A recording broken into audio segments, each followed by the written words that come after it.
The Roger the Wild Child Show is brought to you by our friends at Prism Design Company. Are you looking for a cool new logo for your business? Do you need some graphics for your new website or blog? Our friends at Prism Design are a premier graphics design company that can handle all your needs. You can find Prism Design Company on Facebook or contact them directly at 618-534-4291. All the great graphics on the Roger the Wild Child Show are brought to you by our friends at Prism Design Company.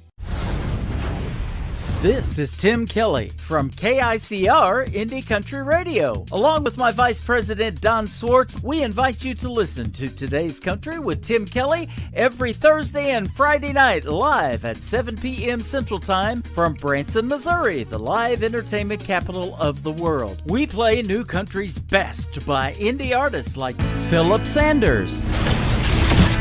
Come on over, let's start over a beer.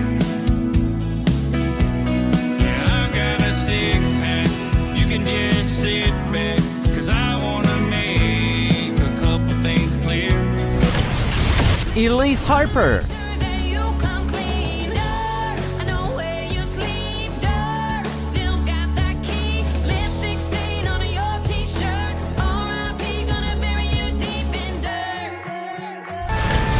And Tom Yankton. Thunder, I can't move on if I stay right where I am.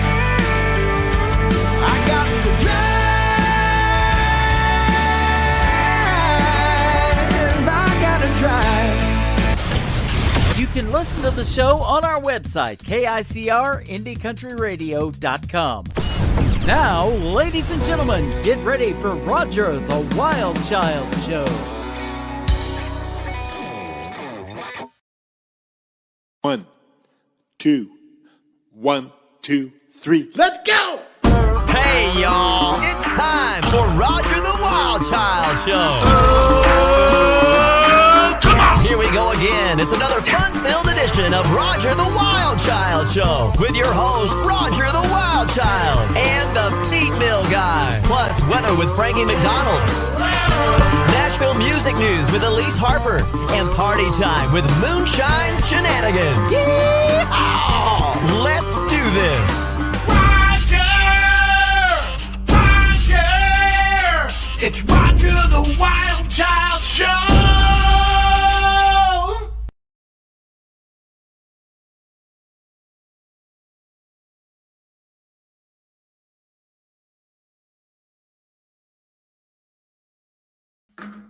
Oh, there I am.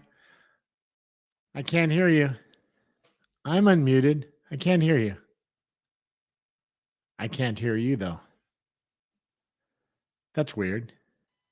There we go. There we go. Okay. So Where are you Darren. calling? Yeah. Why are you calling me now? Whoa! That was so corny. Hey, Jay, I swear to God, that was his thing, man. Please don't hold me accountable for that. Anyway, My apologies. Roger's idea of fun. You gotta enjoy the fun humor that we have on this show, guys. Okay. That's all good, man. I'm just teasing too. Of course, it was so corny. It was great. I love it. Jay's probably cracking it up there. Whoa! All right. So everybody is joining us on YouTube for our special YouTube engagement. We are engagement. Yes. Yeah, I had a little issue today with a social media company that decided they wanted to put me in jail for 29 days from doing live feeds. Well, they found something from 3 years ago. Let's get real. Some meme, and they took it out on you. I posted. Yeah. So that's pathetic. That's hideous, man. It's like they got some algorithm looking at everybody's memes from 3 years ago. It's like, please. Anyway, well, don't get me started on that. So, hi, Cindy. Hi, Cindy Cindy DeGeorge. She is in the house today. Yeah. So long story short, the show must go on. So we directed all of our viewers all day long, promoted it, and said, hey, we're doing a YouTube exclusive. The show goes on. And guess what? Everybody's on. The viewers are going up right now because everybody is watching on YouTube instead of a different social media platform. So there you go. Yeah, yes. that's awesome. Hey, follow us. And that's the thing here. It doesn't matter. You could try to take down Roger the Wild Child, but you know what? No way. No way. No It ain't gonna freaking happen. way. Right. Absolutely not. Roger's going to have his own network pretty soon. He's going to be like, yeah, forget it. Just go to Roger the Wild Child Network. Forget YouTube. Forget all these guys. Cynthia Renee, hello. That's Thea Renee. Let's get Thea that straight. Renee. And our buddy Don Swartz is chiming in today. Hi, Dawn. Dawn. My friend Dawn. Yep. Yep. No worries. You two are the ultimate showmen. Thank you, Cindy DeGeorge. Appreciate it. So we have a great show tonight. It's a special Monday edition. We're not gonna have Frankie and the Moonshiners and Nashville Music News. This is a special. I call it an engagement. With the one and only Jay DeMarcus will be joining us today here momentarily. Awesome. Hanging out in the green room and watching us goof up a little bit, but hey, it's all right. Let's live show. Man, are you kidding, man? This guy's a professional. He knows all about these kind of things. Seriously. I mean, everybody thinks everything's so perfect for everybody, but yeah, everybody's got their moments. So yeah, let's jump him in, man. Let's grab him and pull him in here, man. What do you say? All right. You guys ready for Jay? Blow up the chat and put Jay in the chat, guys. Let's do it. And let's bring him on. Are you guys ready? Bring him on. There he is, Jay right. DeMarcus. How are you doing, buddy? I got him on mute. Oh my god. Oh my god. This guy. Oh my god. Man, you got a real professional show here, buddy. Hey, I know. It's super professional. He never makes any mistakes. Just be glad he's not your sound guy. No, thank you guys for having me, man. I appreciate it. We moved into a new house recently. So what do you think? The family photo lineup is incredible. The family photo lineup. The Roger the Wild Child show logo has to go right there in the center, right in the back. Right above the fireplace. That's where we're absolutely, yes. Yeah. I see the kids over on the left going all the way up the family tree, man. It's incredible. If anybody can't see that, man, I mean, they're missing out. It's beautiful, though. Love it. Yeah. How are you guys doing? Thanks for having me, man. Appreciate buddy. Absolutely. It's great. And the last time that you and I hung out was in Vegas, actually. And we were when I was streaming the Generation radio concert live on a different social media network. See that Fremont shirt? Street. I love that, man. Look at you. You look great. Oh my goodness. It doesn't look like you've had anything to drink at all in that. No, not at all. I was completely sober that night. And I love the fact, Jay, that you're wearing the chef T-shirt with the S on it. That's incredible. Thank you, man. That was for you, baby. That was it's for the Jason Chef band, right? No, it's a Darren Chef show here. No, I'm just kidding. Jason, he gets upset if I don't wear things with his logo and his monogram on it, That's hysterical. Don Swartz says, hello, Jay. Really appreciate you doing this interview, brother. It's my pleasure, man. It's good to be with you guys. Thanks, man. Hey, Jay, really quickly, I want to jump into this conversation because, man, when I first heard Tom Yankton, when you and Jason and Tom, you remember when you guys first did your little kind of like warm-up show up at, I think where it was on Broadway. Remember James Burton was there and everybody, and Yankton was there, and you guys got up there and it kind of did that just to, feel it out. That's the first time I'd ever heard Yankton, man. I was like flipping out over this guy. And I'm going, I know he, of course, since then, I was smitten with the guy. I still am. It's like freaking insane, this character, right? Oh, first of all, I hate him. He's great at everything that he does, man. Yeah. He plays every instrument known to mankind.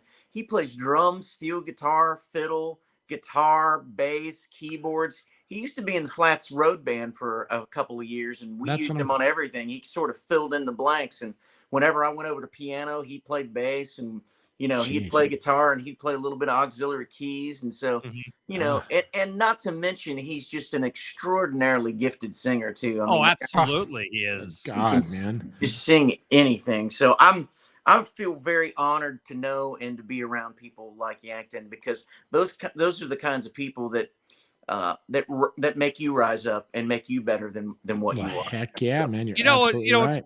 it's funny because last time Yankton. That's why was Roger feels Vegas. good. Me as a co-host, it makes him Right. rise up to being a good host. No, I'm just kidding. Sorry. No, Yankton was in. He had his band playing in Vegas, and I flew down there and hung out with him. And him and I actually went out to brunch. And you need to ask him this, okay? We're sitting here eating pancakes, right? And all of a sudden, his other friend's like, "Tom, what are you doing?" Is what? You're putting pepper and salt on your pancakes. I'm like, what are you doing, Tom? Oh my God. Why did we believe that? Why do we believe that, right, Jay? That's something I can believe. That's not a sign of ADD, is it? So we called Millie, and I guess it's a mama's thing, that she's like, yep, that's how we eat pancakes in our house. Good Is that Lord. real? That's a real thing? He literally ate pancakes with salt and pepper. And he looked at us like, "What are you guys crazy? You think this is weird? Yeah. Oh my goodness. Like, what the heck?" So next time you go to have breakfast with Tom, have him order pancakes and see if he puts salt and pepper on there. Well, every genius that I know is just a wee bit little eccentric, so that makes a lot of sense. Did he have syrup on there too with all that? Yes, he did. He had it all. And ketchup. It was weird. It was really strong. Some Tabasco. Yeah, I'll just throw it on there. Texas Pete's. Hey guys, I'm posting a link right now in the chat. If you guys would like to be able to get on camera and say hi to Jay, feel free to click on there and you'll be put automatically in the green room. And then we will randomly select people and bring them on camera with Jay. So we're going to open it up. We're going to do something different and where Jay gets to say hello to his audience. So, so there you go. A little surprise. So there you have it. Yeah. There you All go. right. I think it's cool it. that your name's Jay and my brother's name is Jason. You see, part of it's the same, and that's a cool thing right there, right? Jay, Yeah. Jason. Yeah, like, how no many more doubt. Jays can you have in this band, man? Like, that's kind of cool. That two out Well, of it would just get confusing if we had more than two, right? it would be, yeah. Jace, Jason, Jay, Jared. Anyway. So before we talk about Rascal Flatts, let's talk about Generation Radio. I mean, you guys just released a brand new single that's on fire, and we love it. I mean, Darren and I were kind of joking around about it in the beginning of the show, but Whoa! Right. The Mutt Lang freaking gang vocals. Yeah, there were 6 of us standing in the big room, and I think we did like 17 takes on each That's part. great. Yeah, it oh, was really? Mhm. You know what's weird is when you try that, like I just actually working on something last night and I needed some gang vocals, but when it's you by yourself, no matter what you try and do, pan it, step back, you need that texture of all those voices because it just doesn't come out right. Even if, even though I'm trying to do everything I can to sound it, sing it a little deeper, higher, whatever it is, Yeah. and it's still, you still can't really achieve that. It's still the I same. totally understand. You got to Yeah. do that. The one secret too that Mutt had was that really light in close to the mic whisper tone too. It does make a difference for some reason. I don't know what it does, but boy, when you take it out, you can sure tell it on the stats. That's great. Yeah, you get a lot. You got a little of that air behind there, probably, and it makes it float. I would imagine. Yeah. Whispery. Yeah. That's right. Wow! Actually, that's it. There's the Def Leppard sound right there. Yeah. You think about it, right? That's it. A little gravel in there, A little bit. or would this work? Oh, no, I'm just kidding. D. Diego's huge chorus on this single. I appreciate that, man. Don't you love that? Yeah. Don't bore us. Get to the chorus, man. Yeah. That's great. Actually, Yeah. Jason and Tom Yankton wrote the single, so Oh, did they? yeah. I mean, I had to fix it with the production, but they did write it. So I was just Yeah. texting Tom right now, actually. But those guys, there's a lot to fix. I was trying to get Tom on here with you and everything, but he's doing a thing in Nashville tonight, but he told Is me he? to give you hell. So oh there man, you go. That's what friends are for, huh? Exactly. That's So- what friends are for. Keep Keep smiling. smiling.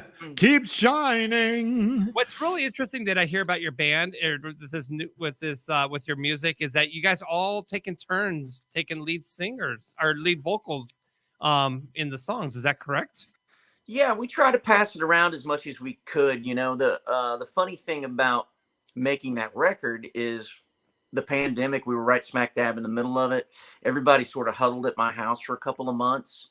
And it was great because we weren't under any time constraints. We were just kind of having fun and making music as we were inspired. And we weren't in the studio at 10 a.m. every day. We were just kind of going, oh, let's go in and try something. And so the more we started to work together and realize kind of that we had some lightning in a bottle there with, 5 very, very talented people that had their own skill set, but really complemented each other, and everybody sang. We just figured we would try to take advantage of all of it. And that's what we did. And I'm really proud I'm really proud of what we ended up with there for sure. And that single, I mean, I don't know. I mean, I've worked with your brother Jason a long, long time. I don't know that I've ever heard him sound better than he does on that single. I mean, he's singing better than ever. It's amazing. You produced his Chicago 30 album.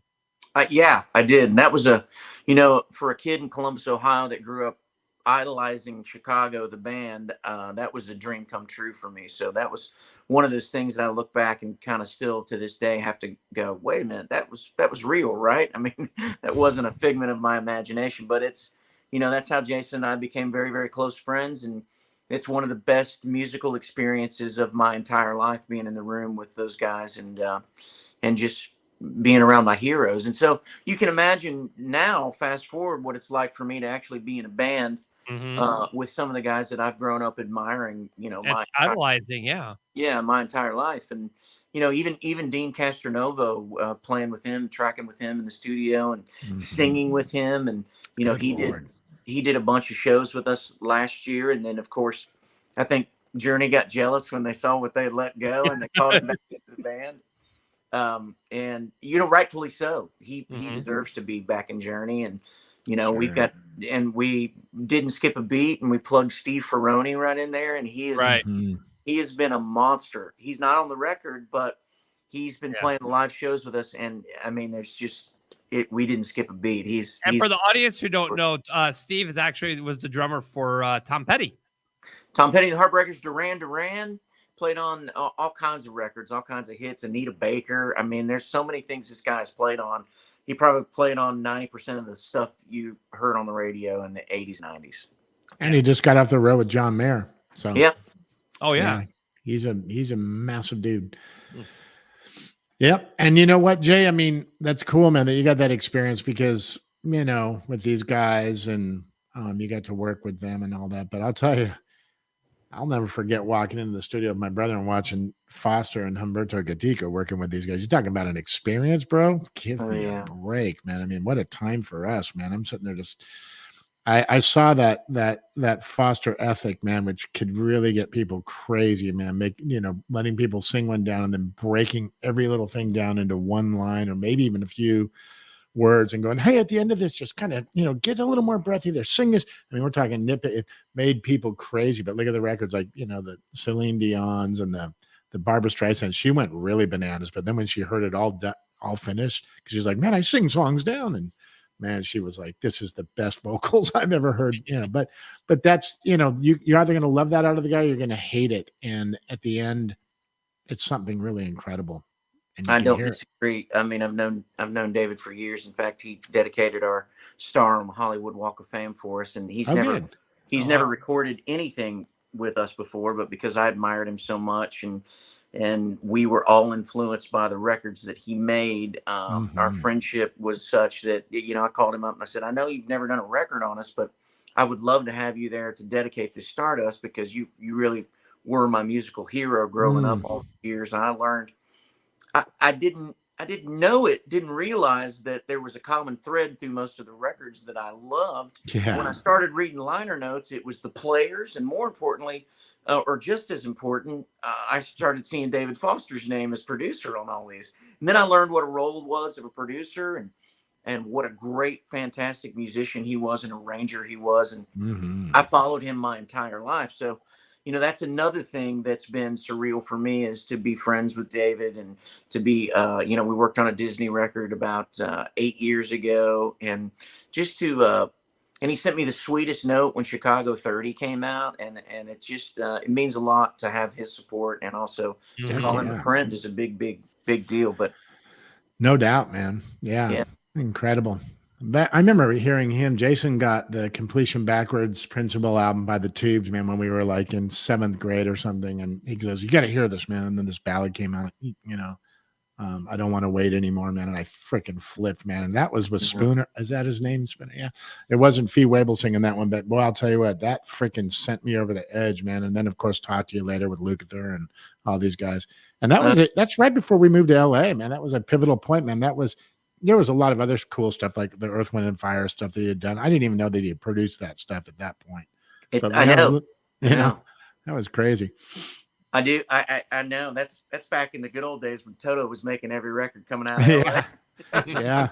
Hey, it was great growing up out there, boy. I'll tell you what, you'd walk into like a weird little Italian restaurant and here would be these giants, man, like Al Jarreau and, everybody sitting in the corner with no stage, man. It would just be like, you're walking into these funky little places on Ventura Boulevard in Studio City. And it's like no stage. And here's like Lukather or, Al Jarreau, or Mike Landau or all the dudes, man, Nathan East. And you're just like going, I can't believe I'm walking into an Italian restaurant that really doesn't do music, but they're all set up in the corner and like, hey, you want to sit in? And here comes Lukather. Sure, man. And those were the days, man. It was like, wow, this isn't a concert. This is a weird thing. And we all just were like, talking about being around some crazy stuff and just what a life. I'm telling you, man, I'm so sorry I missed that. I've always felt like I was born in the wrong decade because you've had a killer career, dude. But yeah, it's been great. And you can certainly hear all of those guys' influence in Rascal Flatts music over the years too, for sure. Yeah. And, and Dan Huff was a session player out there and he ended up producing 6 of our biggest records ever. So, I mean, that influence bled over into what we were doing naturally, by osmosis. Yeah. Yeah, most people don't know, the band Giant that he fronted, and talk about a vocalist. Come on, I know that Giant stuff. Come on, listen to Dan. See you in my dreams. Yep. Probably about 2 octaves higher too, man. The guy's like this.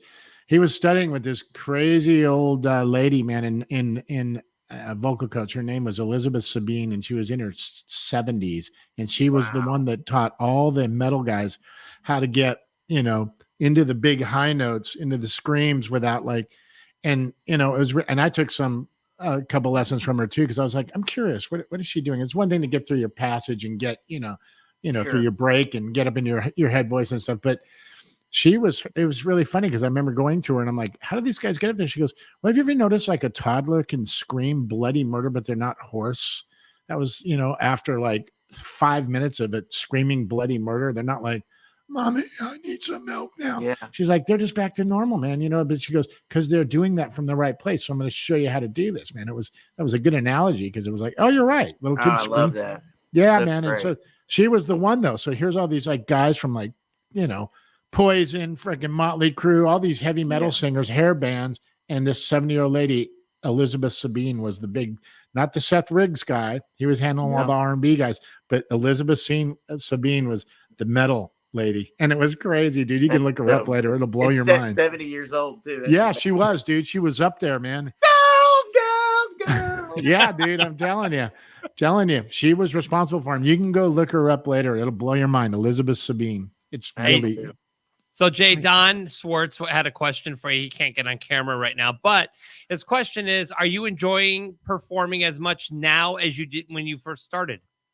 I think I might be enjoying it more now because during the pandemic, you take a lot of things for granted. You take live concerts for granted and take playing on stage with your friends for granted. And so for me, the first time we had a chance to do a show together with actual people there made me realize how much I had really missed it and how much I took it for granted. And I think I appreciate what I get to do now so much more. And so, yes, I still have so much fun playing live. It's once it's in your blood, I think it's hard to not do it and hard to deny it. So it's been an amazing thing. And what's great is all of us come from different band situations, and you learn a lot in a band situation. You learn about what not to do and what to do and how to treat people, and all of us are there for the right reasons now, and it's just to have a good time and make music with our friends and play a bunch of big hits that everybody knows. And Right.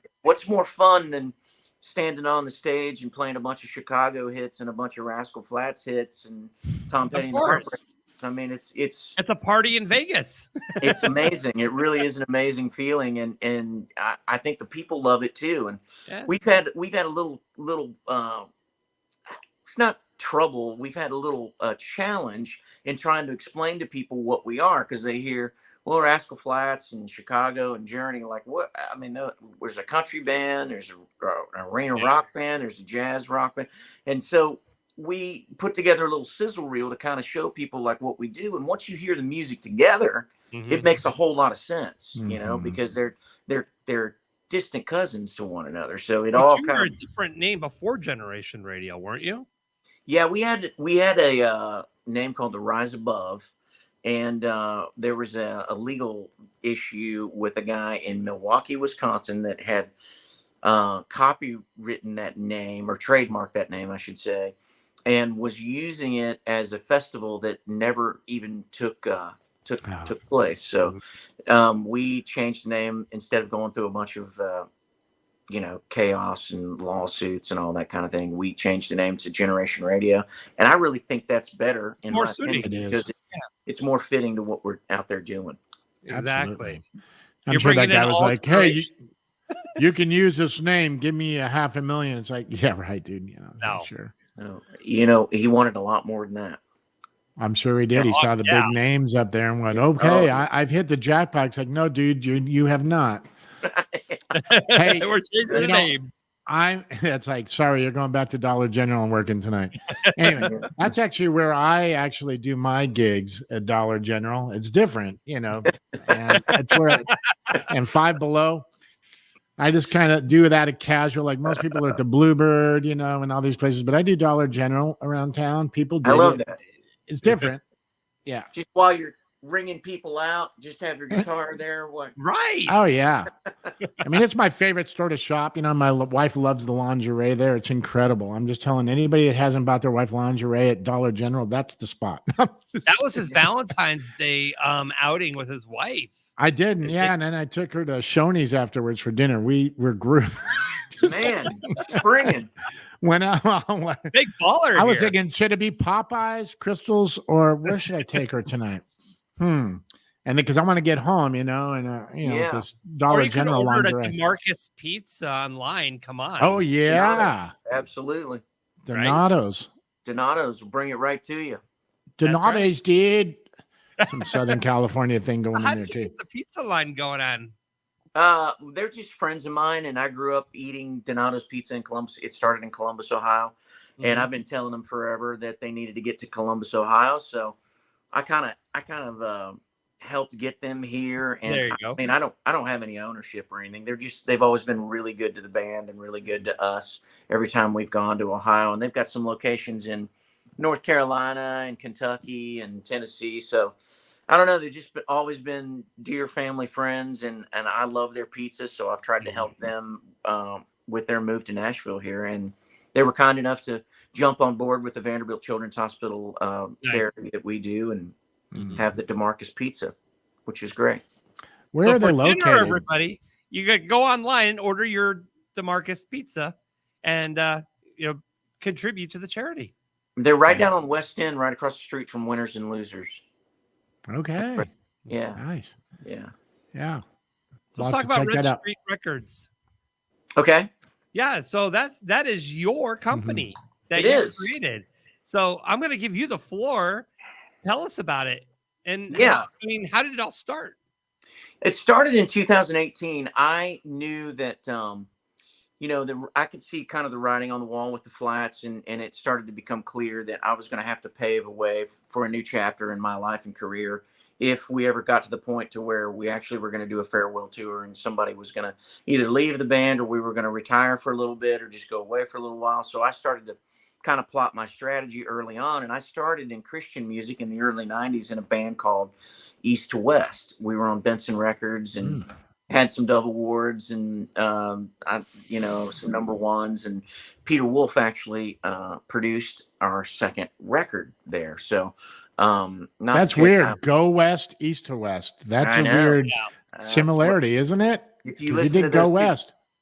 if you listen to those two records, you'll hear a lot of some similarities. But I didn't mean to cut you off, man. That just that threw me off for a second. no, I was like, wow. you're absolutely right and right on the money. So, I started out there. You know, I had a mom that took me to church 3 times a week, and my faith was a really big foundation for our family and for me as well. And so I started there, and then in about 1995, we split up, and I started doing sideman gigs for other country artists, and I became musical director for a gal named Shelly Wright.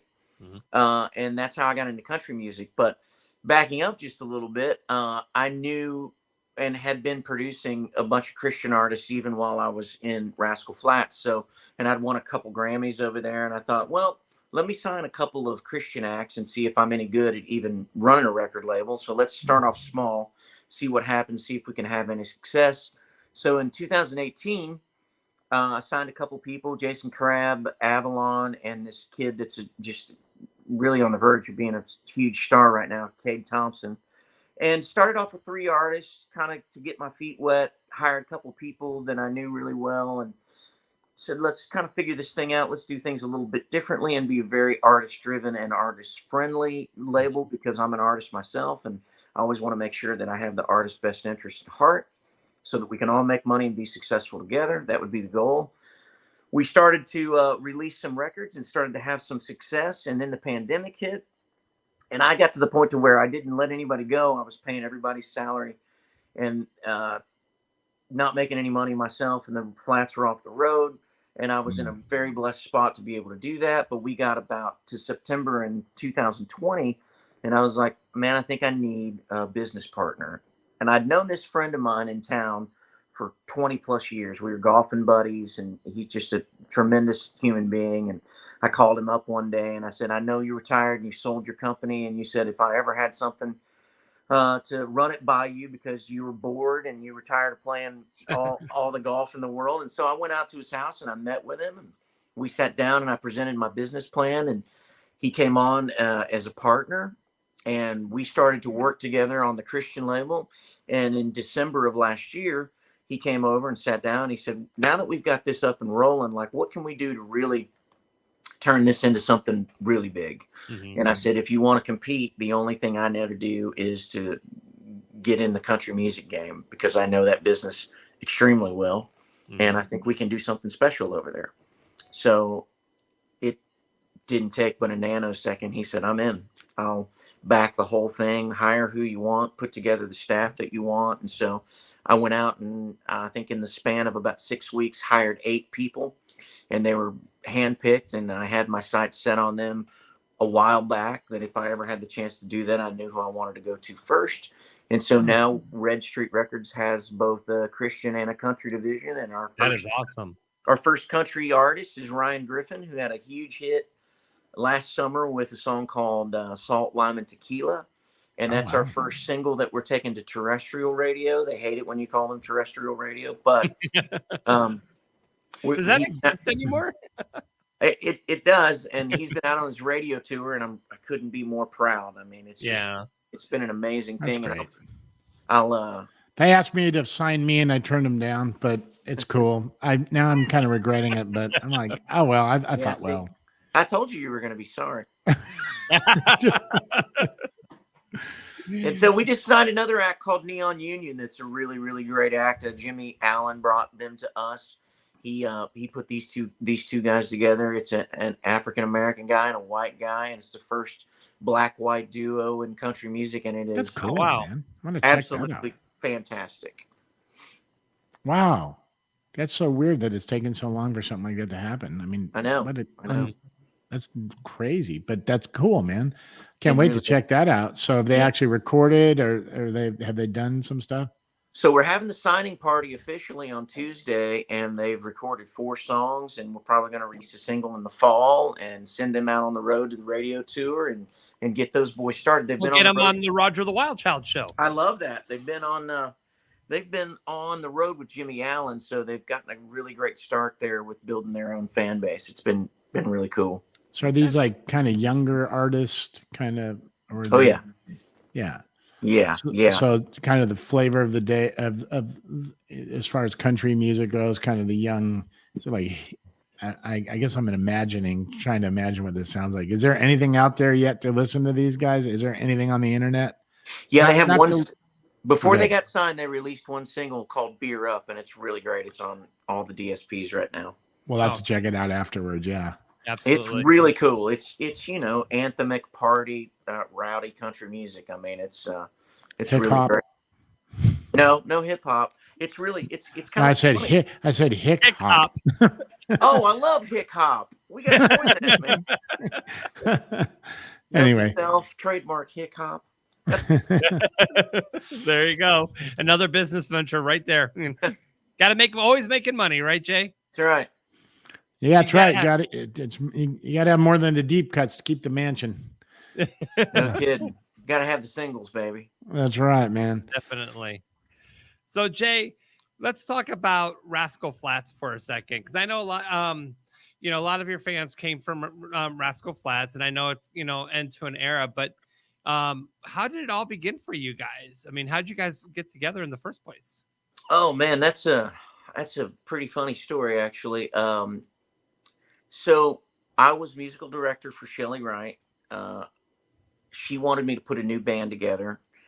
She wanted me to keep her drummer and sort of retool everything and bring in some younger guys. And the drummer came to me and said, I've been working with this guy in Oklahoma, and he's incredible. He sings really high. He plays guitar. He's a good-looking kid, and more importantly, he's a great human being, and we could live well on the road together. Mm-hmm. So he came into audition, and we were playing in a club that night. Preston and I were with another band, and he came to see us, and he got up and sat in with us and did a couple Vince Gill tunes and just played the guitar magnificently and sang even better. And I was just I was taken by him from the moment that I met him. We had great chemistry, and I hired him right on the spot. We started touring together, and in about the end of 1997, I want to say it was, my cousin Gary called me from Ohio, and he said, "Man, I want to come down and sing for you. I've been winning some karaoke contests here in Ohio," and I had to chuckle, I mean, you don't hear that every day. And he goes, "And I've been winning some money, and people seem to really like my voice." He said, "So I'm going to Florida, and I'd love to stop by and sing for you if you've got a minute." And so I immediately called my mom, and I was like, "Oh my gosh, man, what am I going to do if he's like terrible? I can't like hurt my cousin's feelings and cause a rift and all that." And so you can imagine all the things I was thinking. It's like, right, this is going to be a touchy situation. Obviously, Gary came to town and sat down at the piano with me and just completely blew me away with that God-given talent that he's got. I mean, it's his voice is otherworldly, and it's all natural. I mean, I've never seen anybody that has such command of the voice like he does without any formal training or anybody that's ever helped him with anything. It's all, I can tell you, because I've been around him 25 years now, it's all God-given and natural ability. There's just it's like Yankton. I mean, it just makes you sick. It's like, well, he just wakes up in the morning singing that way. I don't even think the guy's warmed up a day in his life. It's unbelievable. And his licks, man, they're R&B sounding like all the little things that he sings. That's what's great. You got this kind of contemporary country thing, but the licks that he tails off with are like R&B. That's what it's like. That's the thing that caught me in the beginning. I'm like, wait a minute, man, listen to this dude. But yeah, the tone of his voice in itself has such a beautiful, beautiful presence. That's so true. And I think that's what set us apart. There's just R&B-esque singers singing Merle Haggard tunes in a bar. And people just like, what in the world is this, man? That ain't Merle Haggard, but it's pretty daggone cool. Right. And so that's why people were coming out to see us. And it was one of those things too, to where, Gary didn't have a place to live. He didn't have a job down here. So he lived on my couch, and I introduced him to Michael English and asked Michael to take him on the road to give him a gig so he could get some experience on the stage and learn how to be a performer and learn how to be an entertainer. And then during that time he was living with me, I was like, man, I want to write and produce you and try to get you a record deal. You know, that was my goal. We never plotted out a plan to have a band at all. And there were several people that asked him to sing with them. Little Big Town brought him in to sing with them for a few months. And I guess they didn't have a connection that was lasting. And so, you know, he had all these opportunities here because he was such a great singer. But as he would go out and sing at these places and sign up to sing in these slots, you know, Gary didn't play an instrument, so somebody had to go play with him. And so I would go play piano or guitar with him, and it started to snowball and grow into eventually a gig at the Fiddle and Steel Guitar Bar. The owners came to us and said, I'll give you guys Monday and Tuesday nights if you want it while you're not on the road. You can come in, put a band together, and you can do 9 to 3. Back then it was 9 to 3. You would work 45 and take 15-minute breaks, and until the place closed down. But that's how we started. And the more we played, and the more people, word of mouth got around, we started packing the place out and having huge crowds. And eventually, some producers came in from Sony, and Mark Bright had some success with a band called Black Hawk at that point in time, and said he wanted to cut some sides on us. And Gary was here, I think, maybe 8 months, and we got signed. That's incredible, awesome, man. That's really crazy. I love it, man. You know, it's just, I try and tell people this all the time, and it's, people to this day, someone was in the store the other day, the female, and they're like going, God, my kid's so great. How do I get him into music? Because he loves music. I go, you got to get him out there. He's got to play on everything that he can, sing on everything that he can. And now, that's what we did. And we didn't even have boutique instruments and guitars when we were kids, man. We'd just go to our buddy's house and be like, dude, you want to play on this? And we just wanted to do it because we loved it. And the more you played on things, more people heard it and go, who's that singing? Who's that playing? They're like, oh, that's my buddy. Oh, great. What's his number, man? And it wasn't like, that it was all those things. And then all the big stuff happens when you're not looking for it. It's like, you're just enjoying what you're doing. And I keep trying to tell people that. They're like, how do I go, you got to be present. You got to get out there. It's like, and so it's going to happen by accident, man. You can't plan this out. Somebody's going to accidentally stumble across you, see you, hear you. And the more you're on people's things, we just wanted to sing and plan as many demos, 8-track Fostex demos that we could back in the day. It was all Fostex 8-track, just sequenced. But we didn't care. We just, what shitty guitar do you have? I'll use that. That's fine. And we made them sound good. That's what was great. Exactly right. Because it's not the instrument, it's what's in the hands and in the soul and in the heart. And that's exactly the way that it was coming up here in Nashville. We had a network of people, and everybody was playing clubs, and you'd meet this guy, and all of a sudden somebody would call that guy and go, hey, what about that DeMarcus kid? I hear he plays keys too. And you'd be playing it with a whole different set of musicians. And, it made you better. It made you more well-rounded. And I'm so grateful for those years of not even realizing what a training ground it was. Exactly. Yep. So I try and keep telling people, man, it's like, just freaking get out there and play. Yeah.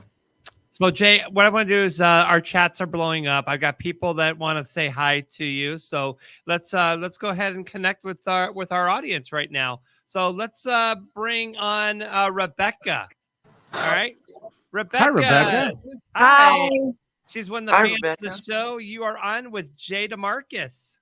Hi, Jay. How are you? Good. How are you? I'm wonderful.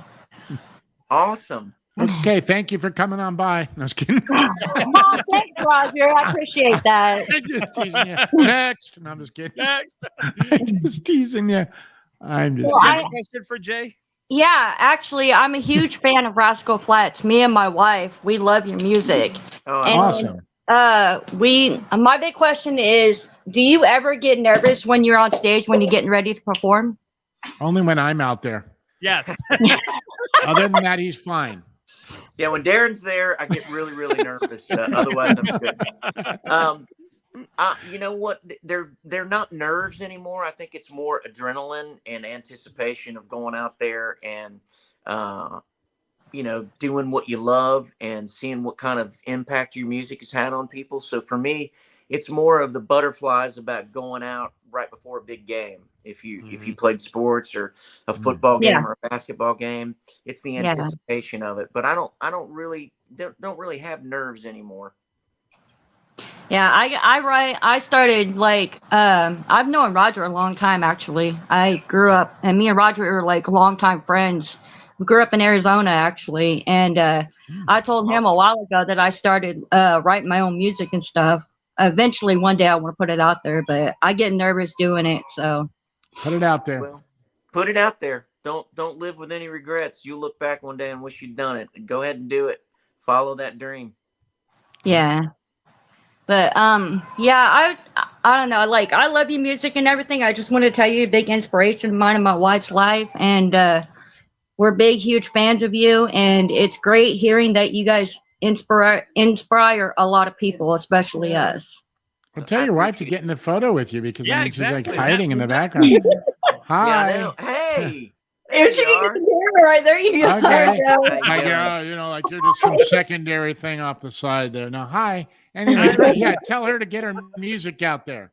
That's right. I've been trying to, but she's a little nervous. Hey, you can't invent the light bulb and not plug it in. I'm just telling you, it's too dark. Get it up there.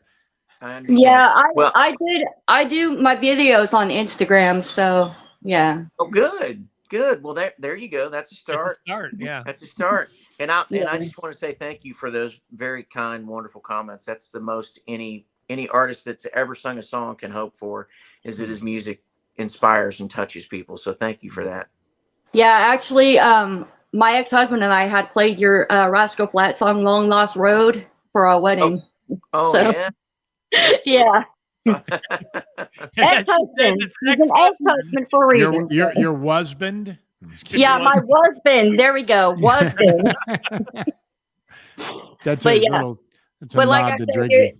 Yeah, but we appreciate everything you guys do and everything like that. So, I mean, you're a great country artist. You and the guys keep doing what you're doing. So it's top notch. We love it.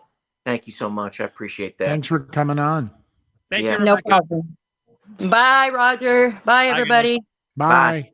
Hey guys, I put the link in the chat, so if you guys want to click the StreamYard link and you guys want to say hi to Can I Jay, click it and do it too, like in a weird stereo kind of way? Like, but hang on a second. Try. We got a guy from Canada that wants to say hi to you, Jay.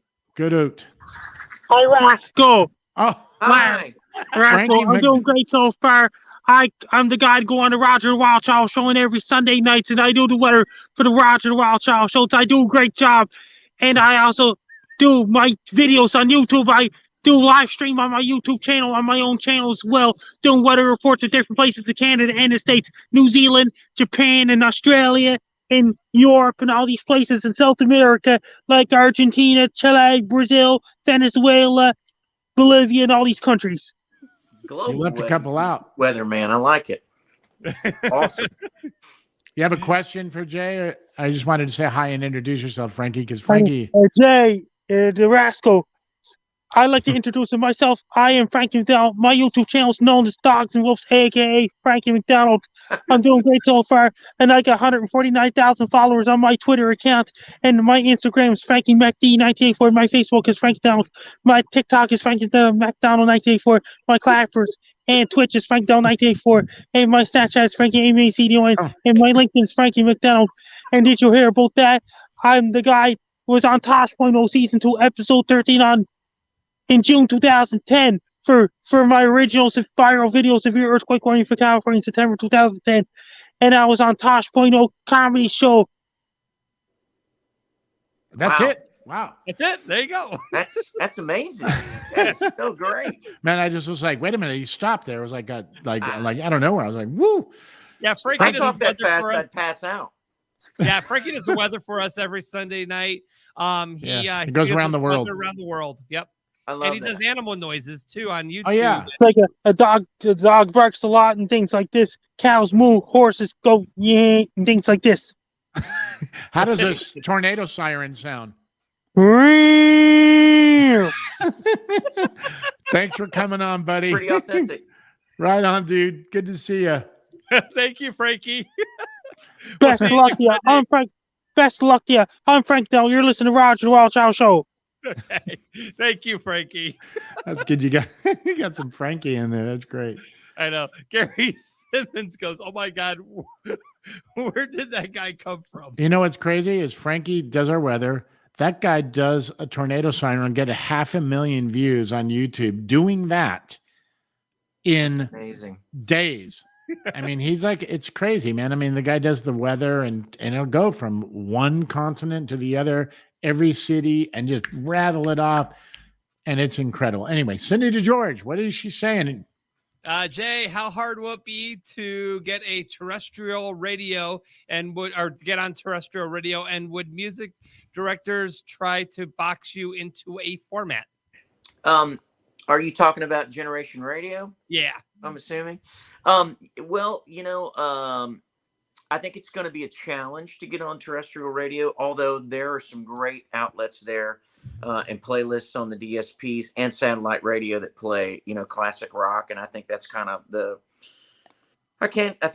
genre that we'll fall in right now. I mean, we don't have any preconceived or unrealistic notions that we're going to go out and compete with pop music today. And we are unapologetic about the kind of music that we're making. And I think it's a nice little nostalgic trip. So I think there'll be radio stations that will play us because it's what they format in classic rock. And so, I hope that a lot of them will play it, but realistically, probably not. I gotta jump into that because I was talking to Jason about this a few weeks ago, and we had the front men on. The front men are. Yeah, I do.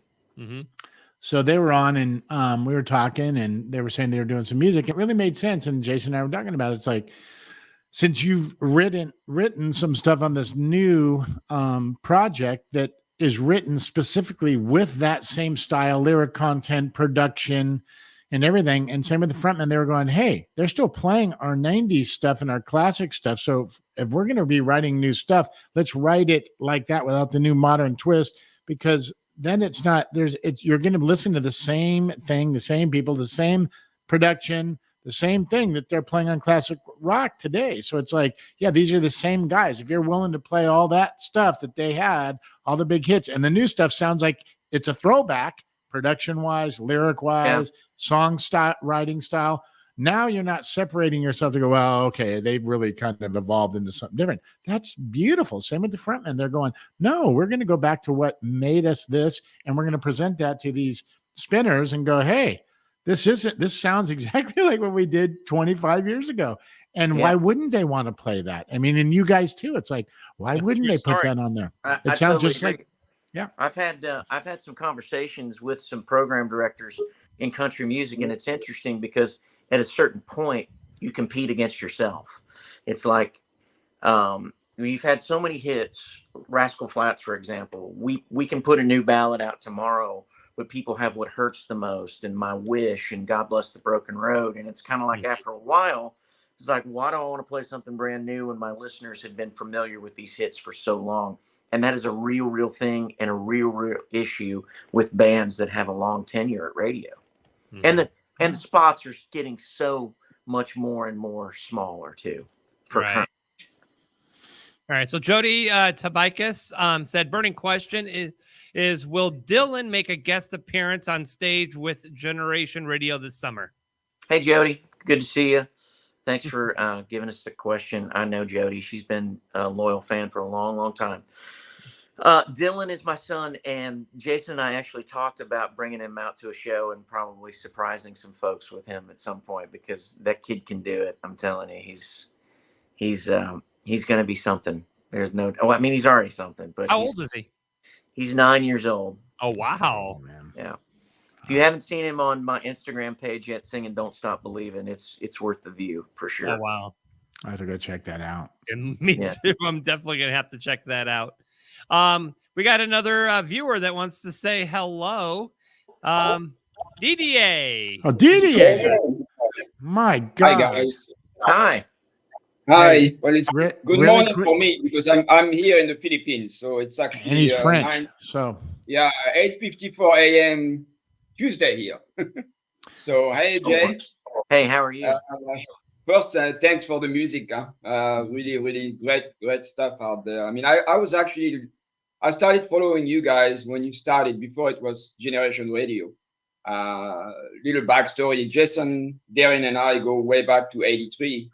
I knew Jason when he was with Donna and the kids. So Hey, wait a minute. Wait. Hang on 1 second. Let me frame this a little bit better for this guy. This dude right here, Jason, was in a top 40 band, and it was in Studio City, and it was everybody in that band made it. They were all guys coming up. And this dude was out on the dance floor with Michael Jackson white shoes, man, and had the dance moves going. That's where we met this guy. He's like, yeah, I know we became friends and buddies and all that stuff, but we were thick as thieves. And this guy's like a gnarly pastry chef, French pastry chef. He's so gifted and has done the most wild things, like with his pastries and with music stuff.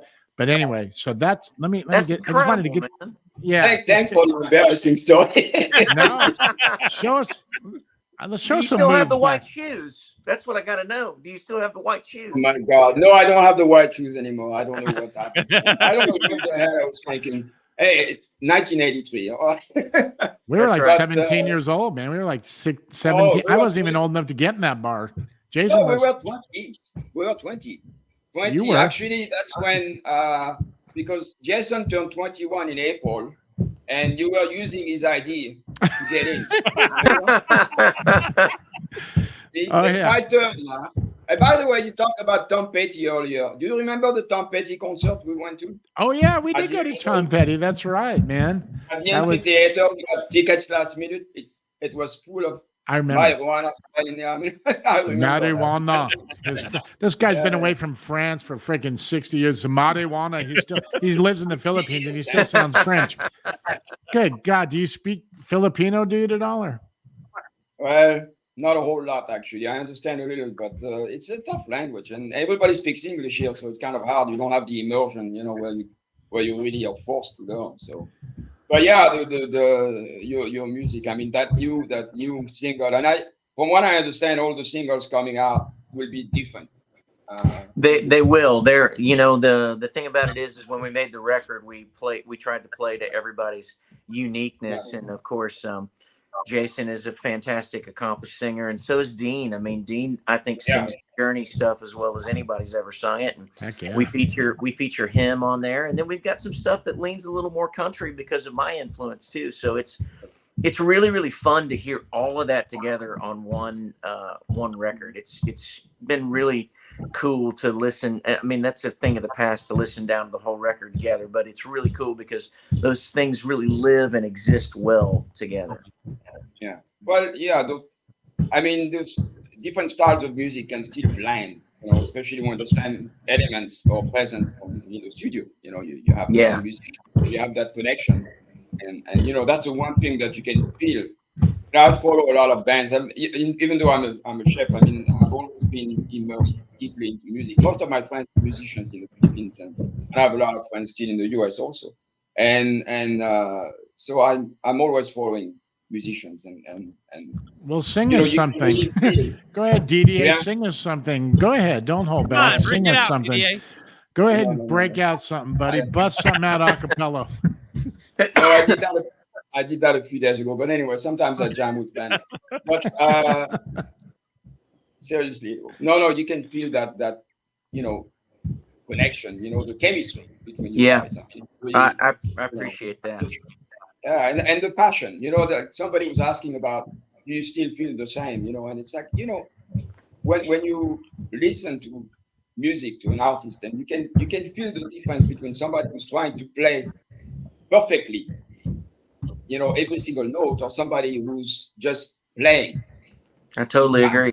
I'd rather hear a bad note, than somebody who's playing flat, with no heart, Totally agree. That was one of the greatest things that I took away from my experience with Peter Wolf. Is he always said, passion over perfection. Yes. Mm-hmm. I'll take passion over perfection any day. I'll take it. Because you can't reach perfection anyway. So why you can get better, but you cannot reach perfection. So it's very true. What's more important. But yeah, I'm looking forward to hear more of the singles coming out next. When are those singles coming out? I hope to see you guys to Asia one day. I would love to. I'd love to make it over to the Philippines. I think there's been some discussion about us going on a little world tour as the record gets out. Nice. Yeah. Yeah, So, well, that'd be fun. I know producers here. You know, I'm close to a lot of people in the music industry, so I already mentioned it to Jason. And if ever you start looking at Asia, let me know. And because I have a lot of contacts here, producers and people who can help to put this together. So I would love that. That would be fantastic. So much fun. Yeah. It's funny actually because there's a small city here, Baguio, in the mountains, which they're a huge fan of country music. I mean, they actually even have their own country music, American sounding with their own language. Oh, wow. Ilocano. Yeah, it's really wild. I mean, but they are completely into country music. Baguio was actually more or less created by Americans, not so much the Spanish influence. So they have that American influence. They love country music. I mean, they are just completely in love with country music. So it would be a great place. So great. I love it. It's country music spreading all over the world. That's amazing. It is. Yeah. Oh, I know. It's crazy. I mean, they really love it there. So cool. Well, I'll let you go. I know you have probably other people who want to talk to you. Anyway, it was great. Appreciate it. They want to talk to me. Yeah. You. Yeah, everyone talks to Darren now. They all are waiting to talk to me. No. Hey, hey, you're next to turn 60. Huh? That was my turn. I'm going to be 60 next. Yep. Me and Jason are Irish twins for 10 months, man. And then, that's it, man. Yeah, we're the same age from February 15th to April 16th. So we got 2 months in there. Mom was a little crazy, but yeah, we're Irish twins. That's a different episode. So. It is. Yeah, we'll keep this a clean show here. Yes. Unlike before. Okay. Anyway, great talking to you, Jay. Really, thank you so much. Very nice to talk to you and very nice to meet you, buddy. Thank you. Thank you, DDA. Thanks, DDA. This guy, man, we had so much fun with him. That freaking dude, man. It's like your early days, Jay, man. Imagine like the people that were hanging around for anything gigantic happened. I think Jason had like done a couple background vocal sessions. He was playing with John Keane and this band and Tom Keane and freaking these like monsters, man. Guy Thomas, who ended up, playing guitar with Kenny Loggins and writing tunes, and everybody that was in that band, man, ended up making him. And some into some heavy metal bands too. It's kind of crazy, but everybody in there, even Donna that he's talking about, she ended up like going on the road with Toto and singing background vocals, and it's crazy. Man. Everybody in that band made it, man, somewhere, somehow. But DDA was the dude. He was out on that dance floor, man, with those white shoes, freaking moving those feet back and forth, man. So cool. It was great. So, all right. Annie has a question. Annie Hatchett. Jay, are there any plans to complete the Rascal Flatts farewell tour? No, sadly, there are no plans. Everybody's kind of gone their separate ways and doing their own thing right now. Gary's got a solo record he's working on, and he's doing some shows by himself. And so, see how he snuck that in there? There's separate ways. He was getting the Journey thing tied into that somehow. I mean, okay, we see. I was working that angle. No, everybody loves each other still, and we're all still really good friends. But we've kind of just taken this moment here to just kind of take a much needed break from each other. I mean, you can be as tight as family, but 22 years on the road together, I think everybody needed a breather. Hey, dude, listen, man, it's not even that industry. I mean, I have people that work for me at the feed mill, and they come and they go, and it's just after a while, it's time to just, some people want to do something different. It's, and so you pull that off. It's not even in the music industry. It's like, who works that long? Number one, that's a long time for somebody to be at a job. Same with Jason, 32 years. What, you guys 25 or something like that? Yeah. And so, I mean, that's dedication, man. Who works a job that long? I mean, that's like an incredible thing to do in itself, no matter what it is. No, I totally agree. And everybody needs a little time away. Yep. Oh, you're full of them tonight. Oh, that's Mike good, Wagner. Man. There's the Chicago twist. Yeah. Everybody needs a little time away. Mike Wagner, thanks for chiming in. Mike from the Mike Wagner Show separate ways. Good throwback. I love that. Yeah. Alrighty. So anyway, Jay, what's going on in the future for you? What do you see? Any bigger projects that are going to be on the horizon? You know, we've already started discussing going back into the studio and making another Generation Radio record. And it's been exciting to talk about writing for that and sort of gearing up for that. Right now, I'm trying to divide my time between Generation Radio and turning this record label into something. And so I spend a lot of hours at the office all week long, working hard at the record label to build Red Street into something that's great. Awesome. And there he is, Mike Wagner from the Mike Wagner Show. Yeah, look at he's ready to go. Look at him.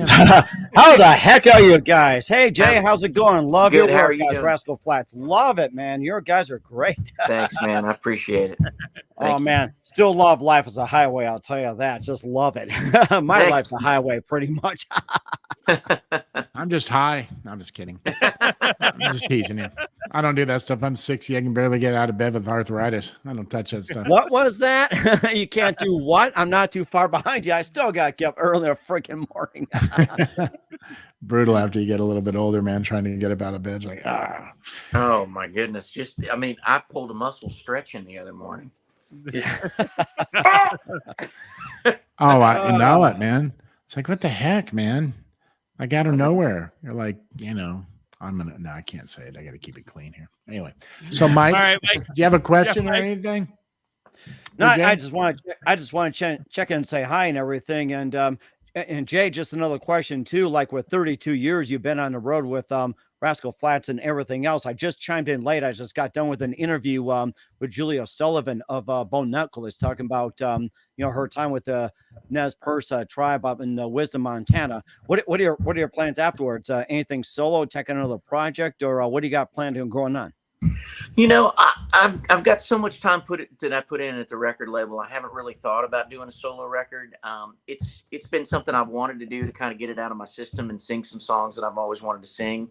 So maybe at some point, if I have a time to come up for air a little bit between everything I'm doing, I may do that at some point, but it's not something that I feel a great urgency for right now. So I just want to continue to build Generation Radio into something that's great and that we can have as a real viable touring act that people continue to enjoy. And so Jason and I have made a commitment to each other to try to build that into something really, really extraordinary. And that's what my focus is on right now, along with Red Street Records. And so I want to see where we can take it. I think that sounds rather interesting. It seems like a lot of the 90s acts are kind of going that way too. 2000. Next thing you know, it'd be having like 010 and come up in 2020. It's like you could see like say Billie Eilish. All of a sudden it's like drop it and then just go generational. It's like it's getting like shorter and shorter. Yeah, I don't disagree. At all. What's interesting about the streaming platform world is it's kind of made everything just music. I mean, it's kind of blurred the lines so much that's what I love about it. It's just great music, and if it's great music, it should be able to exist together. And that's what I love about the DSPs. They've kind of created that world for us and that landscape. And if you're a podcast host, what would you host and what would you name your show? What would your show be about? Jay walking and talking. Oh, there you go. Perfect. Roger, female. Hey, Don, what do you guys think about that? Oh, are you kidding, man? I'm the one that fed him all that information in his earpiece to say. So, that's what I think about it. No, I'm just teasing. That's awesome. Well, Mike, man, this guy, we give him so much crap every time he comes in. They're like, Mike. Anyway, good to see you, Mike. Thanks for coming on, buddy. You know something too? I forgot to bring the cowbell. I have to remember that. So I'll have to do cowbell. There we go. Cowbell. There you go. There's the cowbell. And Jay, we're giving you a cowbell as well, too. I Guys, love thanks it. for being on. Yeah. I might have somewhere in one of these boxes somewhere. I might have one. I don't know. All right. Definitely. Make sure you bring a cowbell, guys. We'll talk to you soon. Thanks again, All right, guys. man. Good to see you, Mike. Mike. You too. All righty. Well, Jay, I know that you've taken some time to hang out with us, and the conversation kind of lasted longer than anticipated. But you know what? We really had fun hanging out with you. And it was a pleasure, man. Thanks for having me on. I had a blast. Yeah. Man, good. Yeah, we loved it, man. We'll have to do it again tomorrow. Okay. Yeah. I don't know who you'll have on your show, but you can do it tomorrow. He was saying, exactly. He was saying, so what do you got planned next? I'm going to put 5 more bands together and try and make my life crazy. Throw that into the mix between my record label, Generation Radio. I'm going to just go out and do a solo project and put 4 more bands together. Why not? Yeah, just to ensure that my wife and kids hate me. Yes, exactly. Right. Oh, man. Yeah, the poor wives. Oh, God.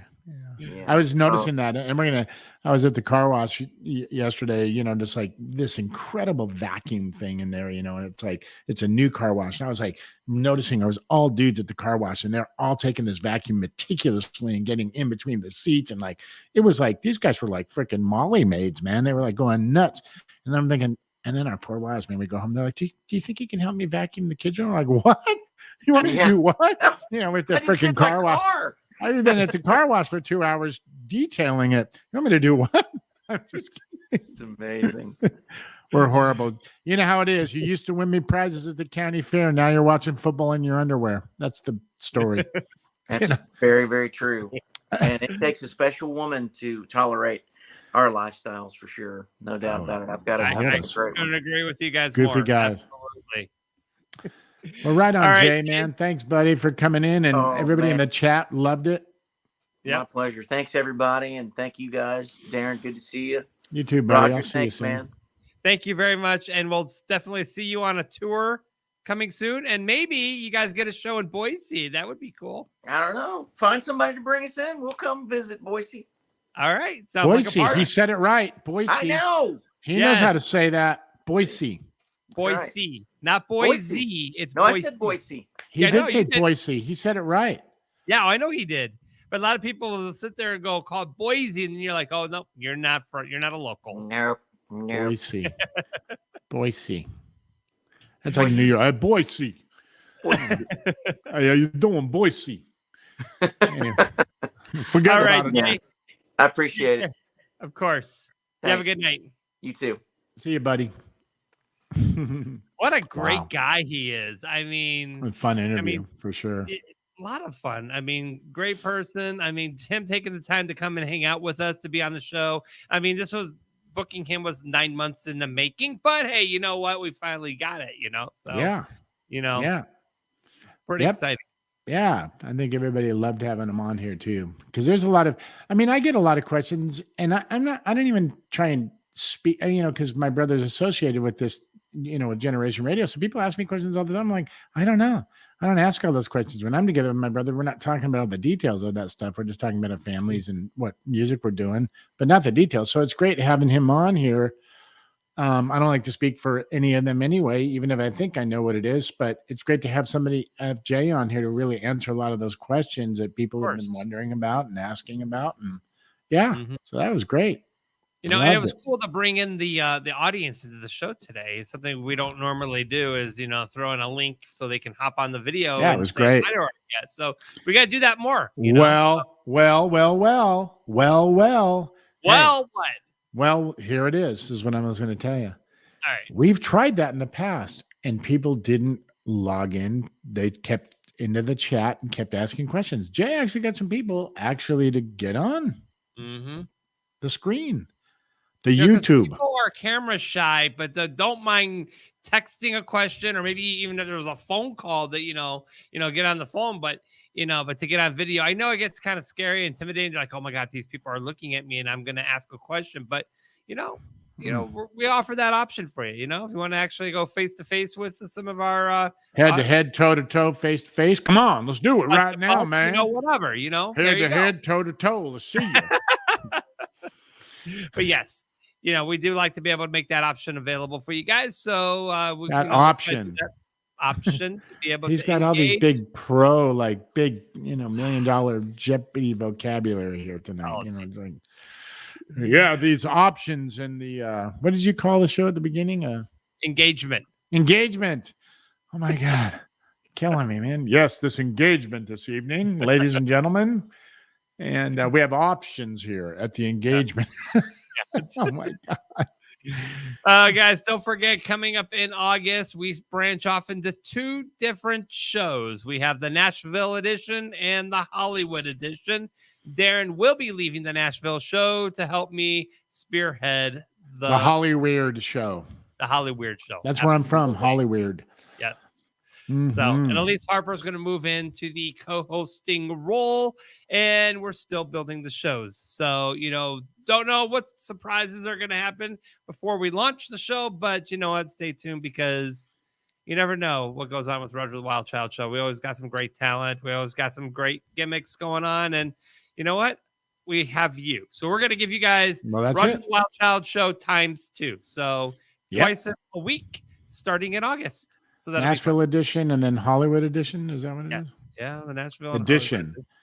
I'm trying to just think what the fancy word is that you would use for that. The Hollywood edition, the Nashville edition. Anyway, no, it's going to be great. Anyway, good to see everybody tonight. And it was good conversation. Loved it. I got some answers there. From Jay DeMarcus. We really did. Himself. Yeah. The man, the plan. There you go. All righty. So thank you all for joining. For Darren Chef, I am Roger the Wild Child. We'll see you guys on Sunday. Oh, Sunday night, Raylan Nelson will be joining us. And she is Willie Nelson's granddaughter. Oh, yeah. And, yes, and Olivia Faye, who sang a duet with Noah, the winner of American Idol, will also be joining us as well. It's going to be a great show Sunday night. Until we meet again, guys, you guys have a great night. There's that cowbell. Good night, everyone.